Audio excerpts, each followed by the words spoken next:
বাতাসে গুঞ্জন ছিল তামিম ফিরবেন 2025 চ্যাম্পিয়ন্স ট্রফিতে। সেই গুঞ্জন কি সত্যি হতে চলেছে?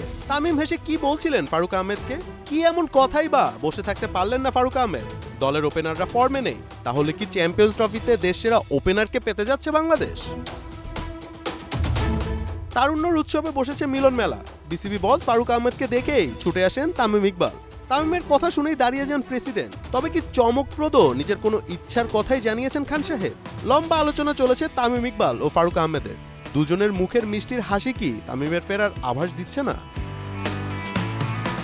30 ডিসেম্বর শুরু হতে যাচ্ছে বিপিএল এর 11তম আসর।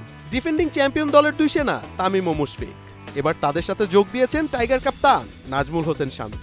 3 টাইগার মিলে বিপিএল এর ছকটাও সাজিয়ে ফেলেছেন হয়তো, যেখানে স্পটলাইটটা সবচেয়ে বেশি থাকবে তামিমের উপর।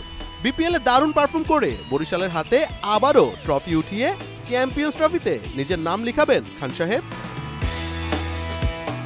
আফগানিস্তানের বিপক্ষে প্রথম ম্যাচ শেষেই হঠাৎ প্রেস কনফারেন্স ডেকে ক্রিকেটকে বিদায় বলেছিলেন তখনকার টাইগার কাপ্তান তামিম ইকবাল। ইনজুরি সহ নানা অভিযোগ চাপানো হচ্ছিল তামিমের উপর। সাকিব আল হাসানও এক টেলিভিশনে খোঁচা দিয়ে অনেক কথাই শুনিয়েছিলেন তামিমকে। সব নীরবে একাই সয়ে গেছে তামিম ইকবাল খান। তবে খারাপ সময় শেষে উদয় হয়েছে নতুন দিনের সূর্যের। সেই আলোয় আবারও কি টাইগার জার্সিতে আলোকিত করবে দেশের ক্রিকেটকে তামিম? তার ভক্তরা অন্তত সেই আশায় বুক বেঁধে আছে। আর ভক্তদের তো কখনোই নিরাশ করেনি খান সাহেব। মোহাম্মদ আদনান, ৭১।